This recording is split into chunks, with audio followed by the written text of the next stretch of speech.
Olá, amigos, tudo bem? Estamos de volta aqui para conversarmos um pouco mais, ok? Então, o nosso tema de hoje será como e quem criou o Espiritismo. Eu tenho observado que muitas pessoas têm dúvidas sobre isso, ok? Então, venho aqui esclarecer, porque muitas pessoas pensam e acreditam que Allan Kardec criou essa religião, criou essa doutrina espírita. E isso não é verdade. Então, meus amigos, antes de começarmos a falarmos sobre isso, eu queria pedir a vocês que estão chegando pela primeira vez, primeiro agradecer, sejam muito bem-vindos ao nosso canal. E se vocês observarem, tiverem a paciência de procurar alguns vídeos, tem alguns outros vídeos que falam sobre outros assuntos, ok? Mas o maior número de assuntos são sempre dentro da doutrina espírita, embora tenha assuntos diversos. E gostaria de pedir a vocês que dêem um like para ajudar, né, a propagar as informações aqui. Enfim, se te ajuda, poderá ajudar o maior número de pessoas. Então vamos ao que nos interessa. Bem, a doutrina espírita, ela não foi criada por nenhum homem, ok? Todas as religiões que existem no mundo foram personificadas numa pessoa, né? Alguém criou a religião, um homem criou a religião, né? Tem várias religiões e cada homem, por bem, achou criar a religião de uma forma ou de outra. Se nós observarmos que a maioria das pessoas, o maior número de pessoas do planeta Terra acredita em Cristo. Temos uma média aproximadamente de 5 milhões de cristãos. Se o planeta tem 5 milhões, não, 5 bilhões de cristãos. Se o planeta tem 8 bilhões, tem 3 bilhões que não acreditam em Cristo. Ok? Então a maioria dos seres humanos acreditam em Jesus Cristo. Sendo assim, aqueles que estudarem, né, a passagem de Jesus Cristo aqui na Terra, seja sob qualquer aspecto, qualquer ponto de vista, mesmo que seja um filme ou algum comentário vinculado a algum tipo de religião, seja ela crente, seja ela presbiteriana, seja ela católica, seja ela o que for, todas elas, né, as informações que trazem sobre Cristo, vão observar que jamais Jesus Cristo fundou ou criou alguma religião. Esse é um ponto capital da nossa conversa de hoje, ok? Jesus Cristo, na época, inclusive, ele veio para combater as religiões, principalmente numa frase que consta nos livros, nas Bíblias, etc. e tal, que quando Jesus fala, não adianta procurar Deus aqui e acolá, porque não vão encontrar, porque Deus está dentro de vós. Bem, essa é uma frase que poucas, né, religiões apontam ou comentam sobre ela, porque vai afetar elas diretamente. Quando Jesus fala, não adianta procurar Deus aqui e acolá, ele quis dizer, procurar onde? Onde se procurava Deus? Ora, se procurava Deus dentro das casas religiosas. Então, quando ele fala que não adianta procurar Deus aqui e acolá, ele está dizendo o quê? Que não adianta procurar Deus dentro das casas religiosas, ou essa religião ou aquela, porque vocês não vão encontrar. Porque Deus está dentro de cada um de vós. Então, até hoje se procura Deus na igreja, no templo, na sinagoga, bem, enfim, nas casas religiosas, por assim dizer, de todos os tipos. As pessoas vão procurar informações de Deus nessas religiões e pensam que vão encontrar, mas não vão encontrar. Principalmente porque as religiões distorcem por completo, né, a verdadeira, se eu posso dizer assim, a imagem de Deus. Todas as religiões pintam Deus bom, né, justo, piedoso, amoroso, e ao mesmo tempo pintam também um Deus que vai castigar alguém por esse ou aquele motivo. Dentro da doutrina espírita, eu sou espírita, posso falar, a maioria dos palestrantes fala muito da lei de ação e reação, do aqui se fez, aqui se paga, a gente plantou, vai colher, quem matar pela espada perecerá, tudo isso, ok? Mas poucos observam quando Jesus fala. Outra frase maravilhosa, quando Jesus nos diz que uma caridade apaga 1 milhão de pecados. Outra frase que é muito importante quando Jesus fala, né? Perdoai não 7 vezes, mas 70 vezes 7. Vocês juntem essas 3 palavras e aí estão todas as leis e os profetas, certo? O fato de não precisar procurar Deus de casa religiosa nenhuma, certo? O fato de praticarmos a caridade, que automaticamente uma atitude boa anula uma atitude má, negativa, e perdoar não 7 vezes, mas 70 vezes 7, o que significa perdoar infinitamente. Sendo assim, se nós temos essa obrigação moral de perdoar 70 vezes 7, quantas vezes Deus iria nos perdoar? Será que a gente consegue aceitar um Deus que vai punir de alguma forma? Será que Deus vai punir aquele que plantou errado e vai ter que fazer aquela colheita maldita? É assim? Será que aquele que matar pela espada irá perecer pela espada porque Deus não perdoa? É um castigo? Não é verdade? Será que Deus, né, a ação e reação, aquelas nossas ações negativas, vamos sofrer também igualmente as ações negativas? Ah, isso é justiça de Deus. Não, peraí. Eu entendo da justiça um pouco. Se alguém faz o mal para mim injustamente, eu tenho que perdoar 70 vezes 7? Quantas vezes Deus teria que me perdoar pelos meus maus que pratiquei com alguém? Né? Então tudo isso é contraditório quando se fala de um Deus bom e ao mesmo tempo que ele vai castigar. Então, meus amigos, todas as religiões, infelizmente, elas, né, foram criadas pelos homens, com exceção do Espiritismo. Então, como o nosso tema principal é esse, né, então vamos lá. Como iniciou essa doutrina? Primeiramente, a doutrina espírita ela não veio naquela época para se tornar uma religião, ok? Ela veio com a finalidade de se tornar uma filosofia de vida. Esse é o primeiro aspecto. Ah, mas ela é uma religião, se tornou uma religião. Sim, ela foi perseguida naquela época, né? Essa ideia de conversação com os espíritos foi perseguida pela Igreja Católica, pois a Igreja Católica anunciou que precisava acabar com a nova religião que estava surgindo. E daí começou a se dizer religião. No entanto, não era essa proposta, né, da filosofia espírita. Ok? Começa por aí. Outro aspecto que falam muito, mas quem criou isso foi Allan Kardec. Tanto é que as pessoas falam, espiritismo de Allan Kardec.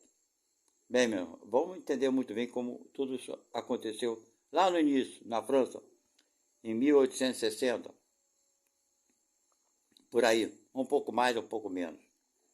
Ok? Allan Kardec, naquela época, ele já era um professor, um cientista, certo? Ele se envolvia com experiências científicas. Enfim, então ele tinha uma certa inteligência, era uma pessoa para aquela época instruída, tinha o conhecimento que lhe cabia naquela época. Era um estudioso, ok? E as pessoas daquela época, da alta sociedade, que o cercavam, né, falaram para ele sobre um fenômeno que umas pessoas se reuniam, se concentravam, sentavam todas elas em volta de uma mesa, punha a mão sobre a mesa e se concentrava, aquela mesa subia, certo, ao ar. Essas pessoas se encontravam para ver esse fenômeno, entendeu? Para admirar esses efeitos. Eles não tinham resposta do que significava aquilo. E comentavam com Allan Kardec para comparecer àquelas reuniões, que eram coisas sobrenaturais. Mas Allan Kardec não acreditava em nada disso, ele era cético. Ok? E não acreditava em vida depois da morte, não acreditava em nada. E as pessoas insistindo para ele frequentar aquelas religiões. E ele falava, tudo isso aí que vocês estão falando para mim é embuste, é truque. Para que vocês querem que eu me apresente, que eu vá nessa reunião para desmascarar vocês ou alguém que esteja fazendo esses truques? Eu acho que não devo ir, não. Bem, e as pessoas insistiram, não, vai sim, vai sim.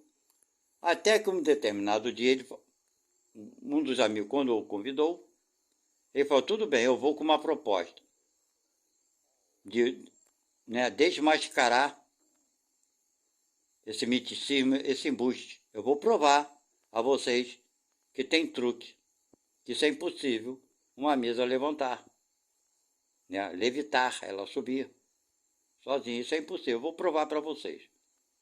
Bem, um amigo dele falou, então tá bom, você está convidado e vamos ver o que vai acontecer disso aí. Se você vai provar, ótimo, maravilhoso, que a gente sai dessa... Era tipo mais uma especulação, uma brincadeira, que não tinha um propósito, um bom propósito, a não ser curiosidade. E assim fez Kardec. Kardec, então, foi àquela reunião, participou, e em dado momento o fenômeno aconteceu. A mesa começou a ficar suspensa no ar, certo? Chegou ao ponto de subir próximo do teto da casa, da residência, e voar sobre a cabeça dos médiuns, daquelas pessoas que estavam sentadas, que até então nem se sabia o que era médium. Era daquelas pessoas que estavam ali sentadas. E Kardec tentou ver se tinha alguma linha. Ele sabia que existia a possibilidade de fazer uns fios com muita resistência, finos, que os olhos não conseguissem alcançar, mas que poderia sim prender o objeto e puxar ele para cima. Ele sabia da possibilidade também dos efeitos do ímã, que nós sabemos que o ímã, os polos diferentes se atraem e os mesmos polos se repelem. E daí ele falou, vou descobrir. E começou a investigar. Não encontrou nada, não encontrou fios, não encontrou eletroímãs, não encontrou nada que justificasse aquele efeito. E ele ficou estarrecido, assim, admirado, surpreso com aquele fato. Mas ele não se contentou. Ele foi para outra reunião e se preparou mais ainda para descobrir o tal embuste. E acabou que ele foi vencido.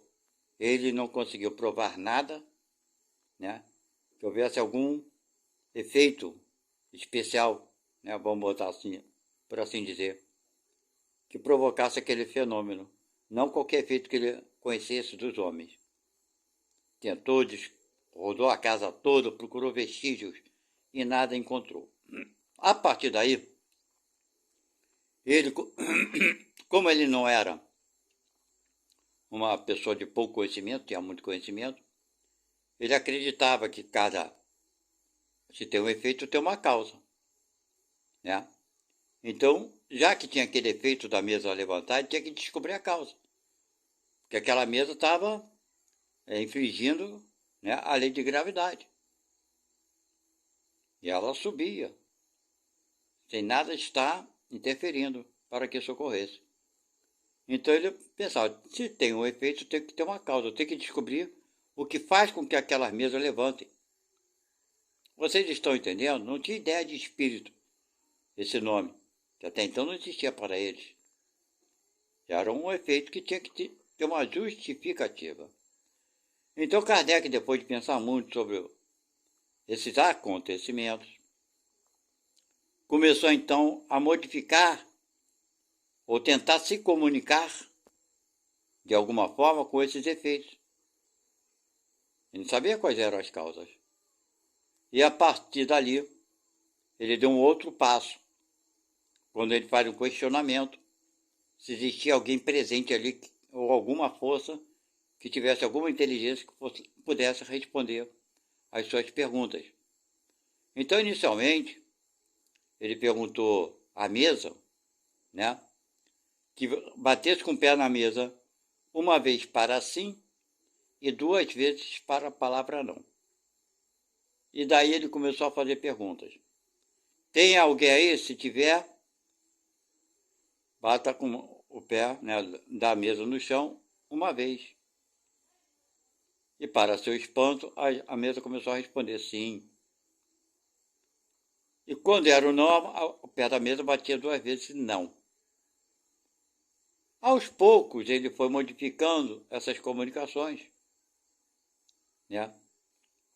Até que começou a descobrir que aquelas inteligências eram espíritos, denominação dada pelos próprios espíritos, ok? Eles falaram por si só, através dessas comunicações que começaram desse jeito, para depois foram se modificando essas comunicações até chegarem nas comunicações que nós temos hoje, né? Que são feitas pelos médiuns, que na época nem sabia que eram médiuns.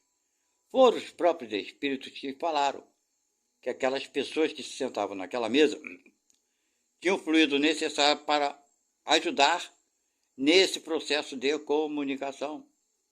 Os seres humanos ali vivos doavam as suas energias, que os espíritos pegavam, somavam com as próprias energias do espírito, com o ectoplasma, para promover esses efeitos. Ok?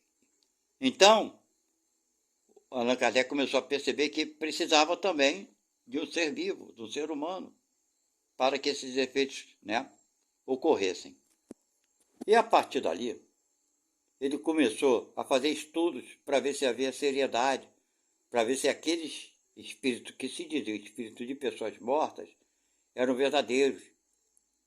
Esses espíritos começaram a dar informações.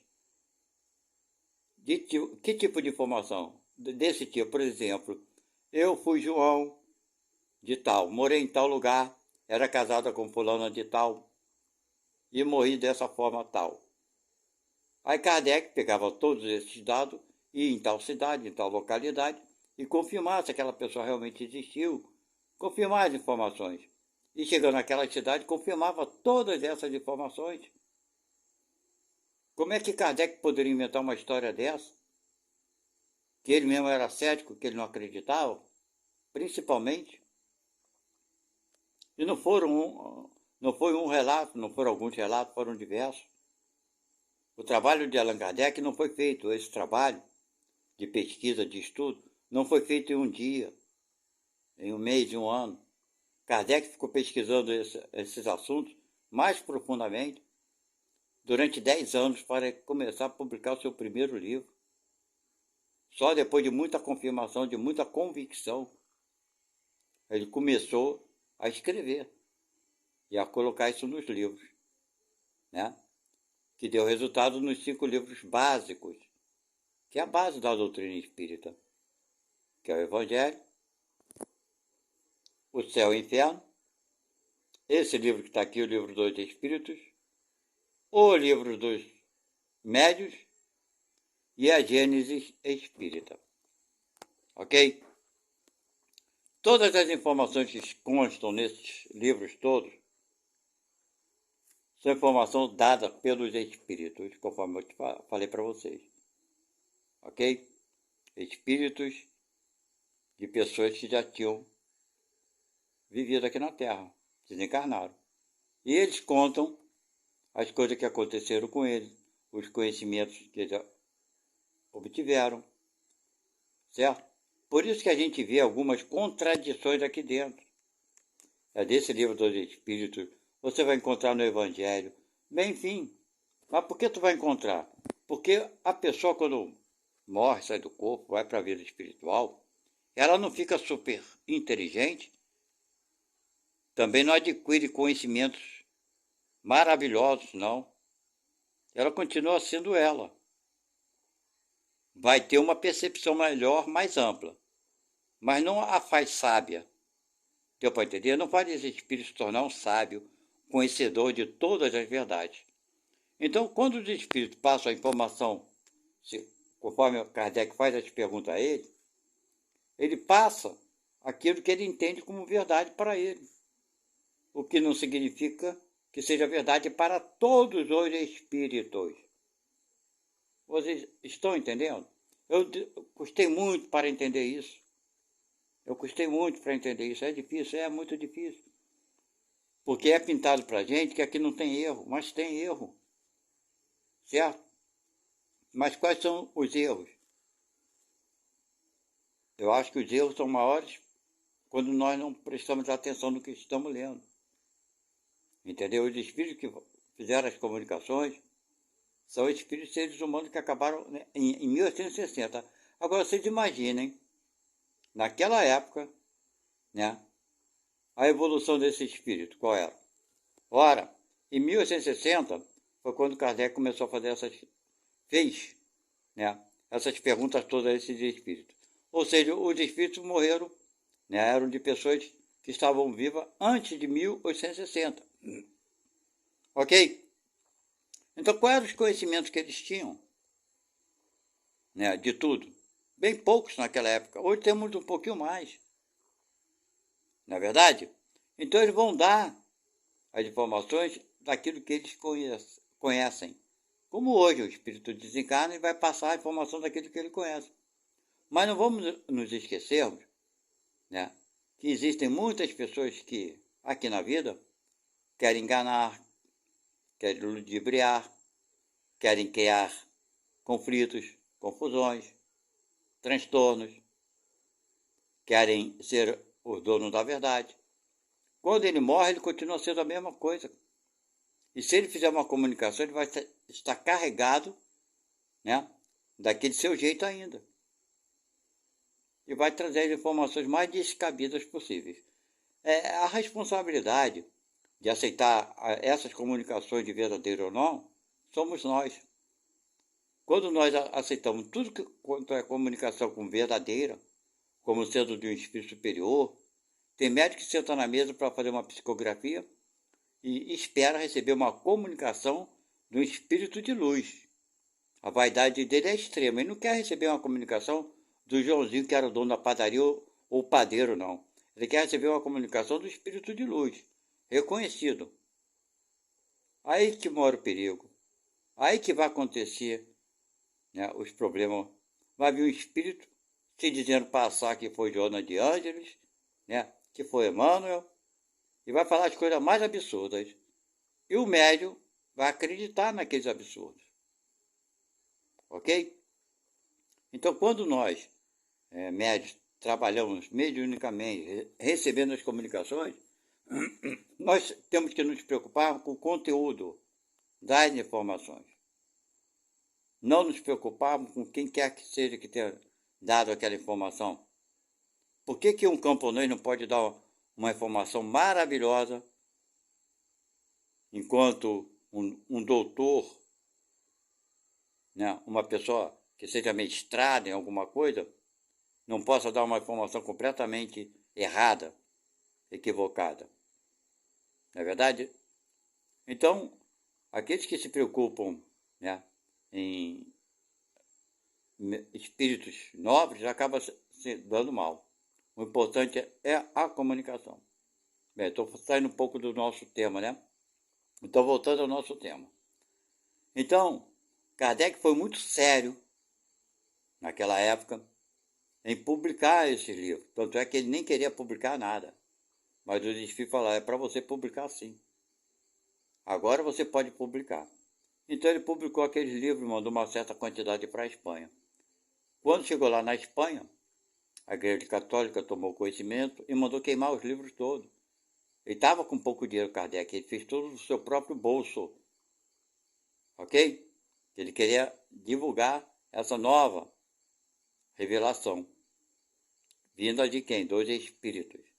Mas a Igreja Católica achou que aquilo ali era uma nova religião de comunicação com o diabo, com Satanás, porque eles espiritismo, na visão da Igreja Católica, só conversava com Satanás, era enganado, é enganado pelo Satanás e tudo mais.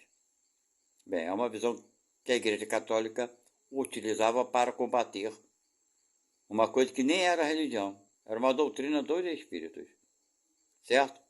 Então daí, essa divulgação despertou uma curiosidade muito maior que a Igreja Católica poderia esperar. Ela não esperava com isso. E todo mundo ficou curioso de saber que livros eram esses que a Igreja Católica proibia, né? E as pessoas achavam que devia ser algum livro muito maravilhoso, muito especial, muito doido, muito fantástico, muito absurdo. E a curiosidade, né, matou o gato, né? Isso que se fala? Pois é. Então teve um efeito muito maior do que se a igreja não tivesse feito isso. Daí passou a ser considerada uma religião, ok? Tanto é que dentro do livro, dessa obra de Kardec, não sei qual dos livros, Kardec pergunta aos espíritos se a doutrina espírita seria uma religião do futuro, porque ela vem explicando muita coisa profundamente. E os espíritos responderam, não. A doutrina espírita não é a religião do futuro, mas é o futuro das religiões, porque o espiritismo explica tudo aquilo que as religiões não conseguiram entender e botaram como fantasias, dá esclarecimento às coisas. Ok? Vai levar alguns séculos ainda para que isso ocorra. Entendeu? Porque não tem como fugir disso. Os tempos, a modernização, a evolução do ser humano, ele vai abrindo novas percepções.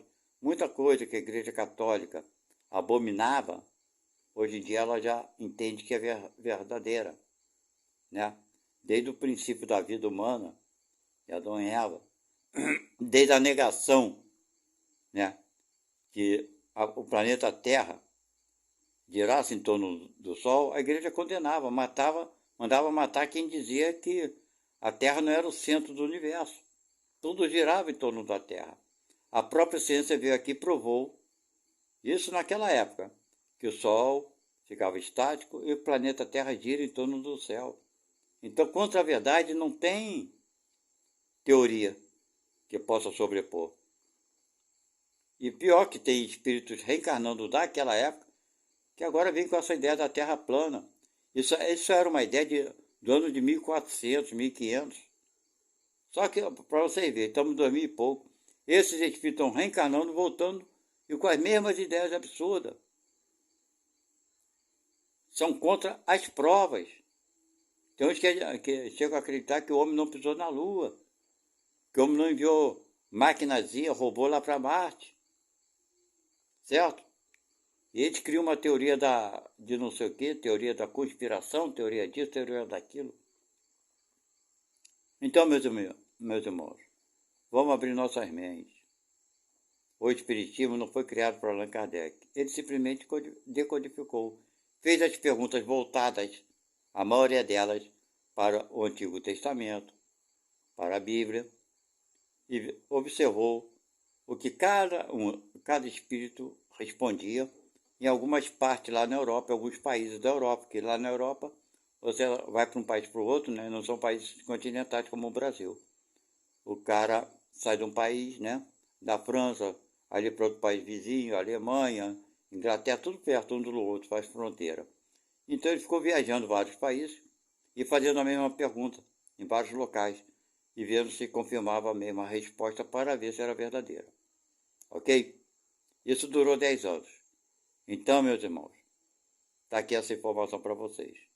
O Espiritismo não foi criado por Allan Kardec. Ele, quando entrou nessa nova ciência, se eu posso dizer assim, ele era cético, não acreditava em nada. Estou relembrando a vocês, ok? Então, é a única religião que não foi criada pelo homem, nem por Kardec, volto a repetir. Esses efeitos da interferência em nossa vida dos espíritos, essa manifestação sempre houve, desde que o mundo é mundo. Deu para vocês entenderem? Os antigos egípcios, os gregos, e por aí vai, os sábios naquela época sabiam que tinha alguma coisa além, né, da matéria. Todos eles sabem.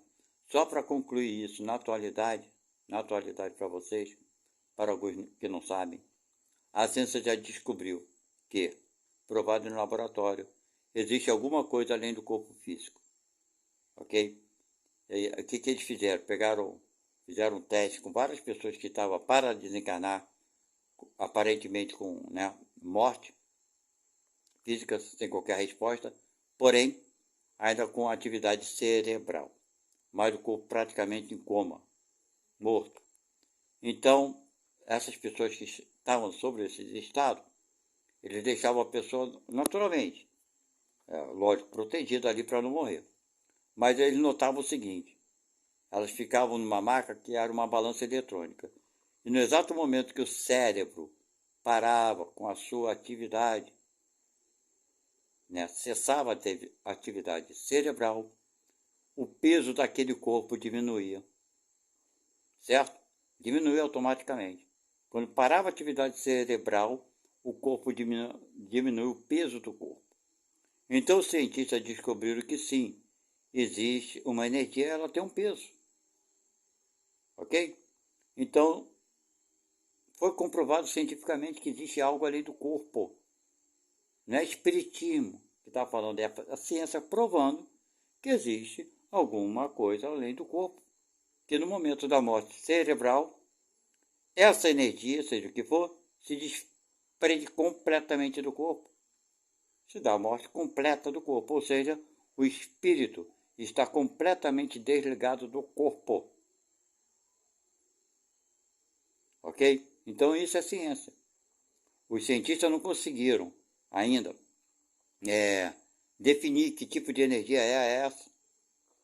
Eles não sabem. Eles sabem que tem alguma coisa que sai do corpo. Ok?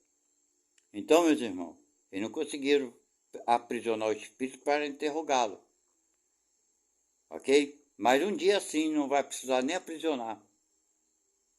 Um dia chegará o dia em que o espírito, acabando de sair do corpo, vai se manifestar e falar: olha, faço isso, estou indo para o meu lar. Tchau, fui.